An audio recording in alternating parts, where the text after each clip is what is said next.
we're going to tell you a bit more in depth about some suggestions about how we structured the Indyclass itself once we got it started.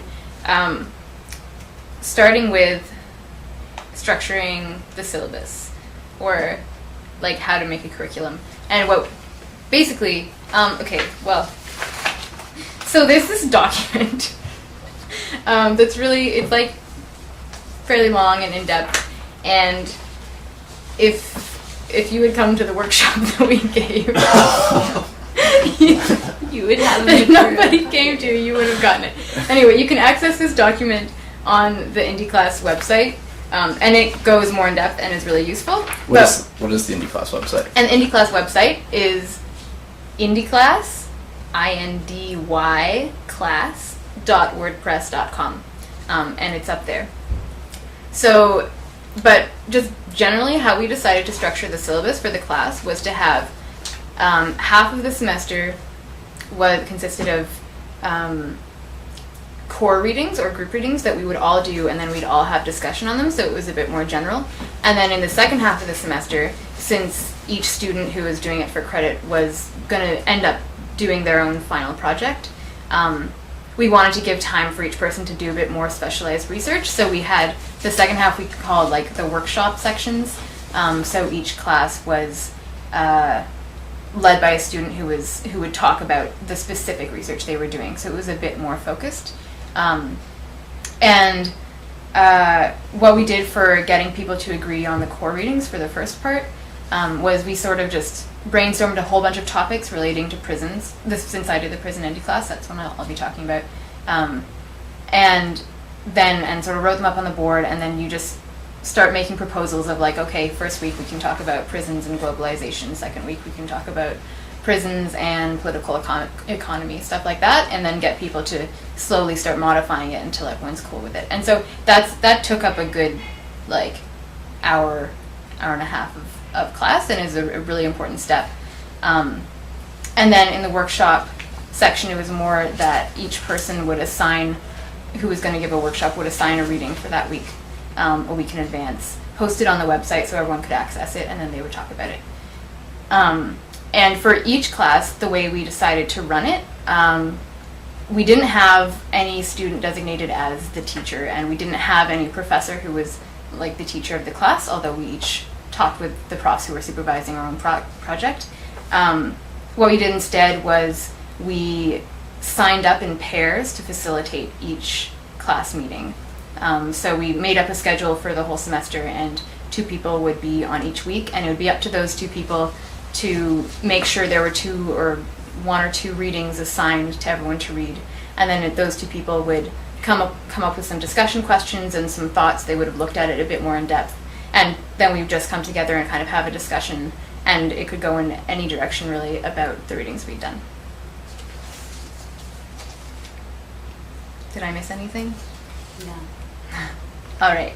And I think in terms of the core readings and then workshop division that we came up with, I think that it works pretty well, although I think we needed to be clearer among ourselves about what we expected out of the workshop section, because some of us thought of the workshop section as like, okay, I don't have to do the group readings anymore, I don't have to do the readings, I'll just come to class and someone will give a presentation and tell me what they've been researching.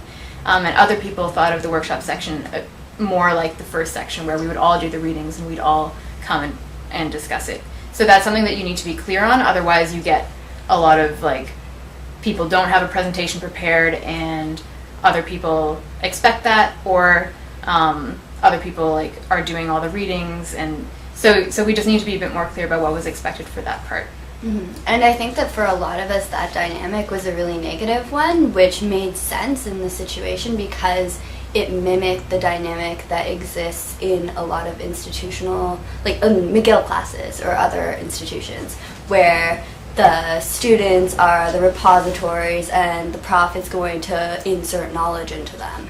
And that seemed, I guess that just happened because we weren't explicit about how, because it just did. I mean, But like with the workshop I feel like section? with the workshop section it happened because people were, at that point, I think it had to do with how at that point in the semester people were a lot more overwhelmed were overwhelmed with classes, and had, in those classes, were used to going, like, thinking, okay, now I'm just going to go to class, and if I go to class, I can be in class and that's enough. Like, my passive existence in class is enough because I can't do anything else because I'm overwhelmed.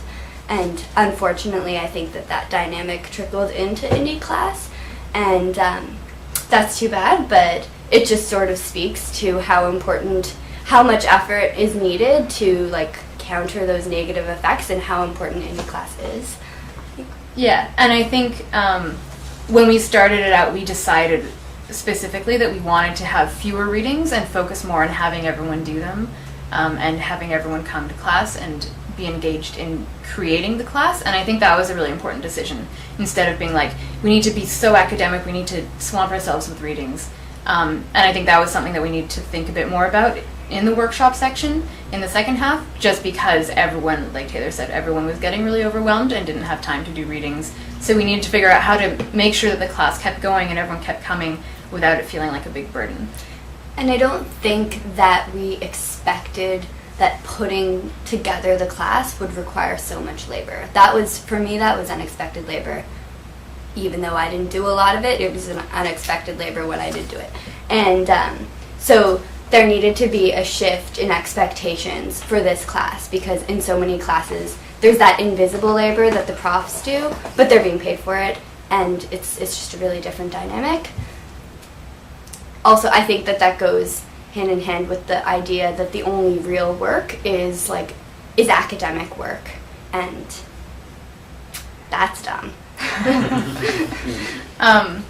Yeah, and I think also along those lines, it was really important in our setups with the profs who are supervising our final projects, to be really clear about that, and to be clear about the fact that organizing the class was the priority, and not, like, the priority was not our meetings with the prof. Even though those were really helpful and helped us direct our research and really, like, gave us great ideas, when some student had experiences where meetings with their prof were so frequent and so long and so rigorous that they found they couldn't devote as much time to coming to class and being involved in the class, that was pretty counter to, like, the point of Indyclass. So another thing you want to do at the beginning of the semester is, if you're doing it for credit and doing it with a professor supervising you, talk to that professor and really work out a structure that you're both okay with, and that will prioritize your being able to come to Indyclass.